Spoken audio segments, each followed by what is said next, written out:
বাংলাদেশ বিমান বাহিনীর বর্তমানে যুদ্ধবিমান কিনতে খরচ হবে ৩০ থেকে ৩৫ হাজার কোটি টাকা। ডলারের পরিমাণ ৩ থেকে $৩.৫ বিলিয়ন। তবে যুদ্ধবিমান কিনতে এককালীন এত ডলার প্রয়োজন হবে না। ধাপে ধাপে ৫-৬ বছরে বরাদ্দ করলেও চলবে। যেমন প্রথম বছরে $৭০০ থেকে $৮০০ মিলিয়ন, তার পরের বছর আরও $৭০০ থেকে $৮০০ মিলিয়ন। এভাবে ৫ বছরে পরিশোধ করা যাবে, যা নগদ ক্রয় হিসেবেই গণ্য হবে। ইতিপূর্বে বাংলাদেশ বিমান বাহিনী $৩ বিলিয়ন দিয়ে ১৬টি রাফাল যুদ্ধবিমান ক্রয়ের সিদ্ধান্ত নিলেও ফাইনালি তা বাস্তবায়ন করতে পারেনি নানা কারণে। তবে বর্তমানে সমান অর্থ দিয়ে পাকিস্তানের JF-17 কিংবা চীনের JET-NC এই মানের প্রায় ৩ গুণ সংখ্যক যুদ্ধবিমান কিনতে পারবে। অর্থাৎ অর্থও যেমন সাশ্রয় হবে, তেমনি সামরিক সক্ষমতাও বেড়ে যাবে। তাছাড়াও চীন পাকিস্তান বাংলাদেশকে সর্বাত্মক সহযোগিতা করবে, যা পশ্চিমা দেশগুলো করতে চাইবে না। বাংলাদেশ বিমান বাহিনী অবহেলার বৃত্ত থেকে শীঘ্রই বের হতে যাচ্ছে। মাল্টি রুল কমব্যাট এয়ারক্রাফট ও অ্যাটাক হেলিকপ্টারের মতো এই দুইটি সমরাস্ত্র বাংলাদেশ বিমান বাহিনীর সক্ষমতাকে রাতারাতি বদলে দিতে সক্ষম। মাল্টি রুল কমব্যাট এয়ারক্রাফট ও অ্যাটাক হেলিকপ্টার ক্রয়ের ঘোষণা দিয়ে বাংলাদেশ বিমান বাহিনীর ভবিষ্যৎ সক্ষমতা কেমন হতে যাচ্ছে তা জানান দিলেন বিমান বাহিনী প্রধান air chief marshal Hasan Mahmud খান।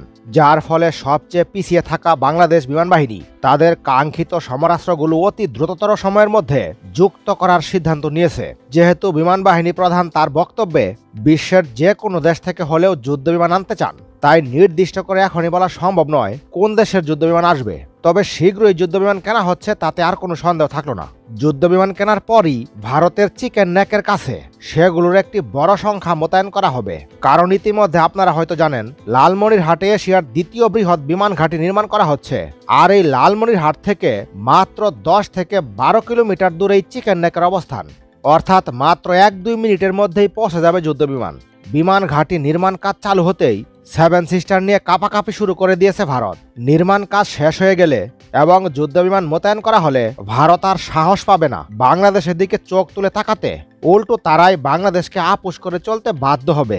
অপরদিকে বিমান বাহিনীতে অ্যাটাক হেলিকপ্টার যুক্ত হওয়ার পর একই পথ অনুসরণ করবে বাংলাদেশ সেনাবাহিনীও। সেনাপ্রধান জেনারেল ওয়াকারুজ্জামান গত সপ্তাহে নিশ্চিত করেছেন বাংলাদেশ সেনাবাহিনীতে অ্যাটাক হেলিকপ্টার যুক্ত করতে কাজ করে যাচ্ছেন। সুতরাং অনেকটা নিশ্চিত করেই বলা যায়, ফোর্সেস গোল 2030 আগেই বাংলাদেশ বিমান বাহিনীর পাশাপাশি সেনাবাহিনীতেও অ্যাটাক হেলিকপ্টার যুক্ত হবে। নির্দিষ্ট করে প্রকাশিত না হলেও ধারণা করা যায় 6 থেকে 8টি অ্যাটাক হেলিকপ্টার কিনবে বাংলাদেশ সেনাবাহিনী। পরবর্তীতে সংখ্যা ক্রমান্বয়ে বাড়বে। সেনাবাহিনী কিংবা বিমান বাহিনী যেখানেই অ্যাটাক হেলিকপ্টার যুক্ত হোক না কেন, তা পরোক্ষভাবে বাংলাদেশের নিরাপত্তার স্বার্থেই নিয়োজিত থাকবে।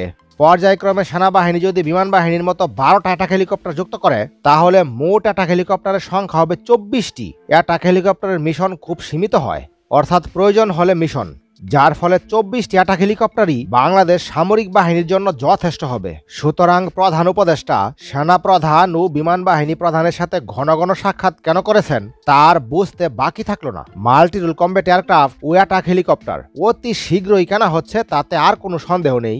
কমেন্টের মাধ্যমে জানিয়ে দিন আপনাদের মূল্যবান মতামত। পরবর্তী নতুন ভিডিও সবার আগে পেতে একটি লাইক দিয়ে চ্যানেলটি সাবস্ক্রাইব করে রাখুন।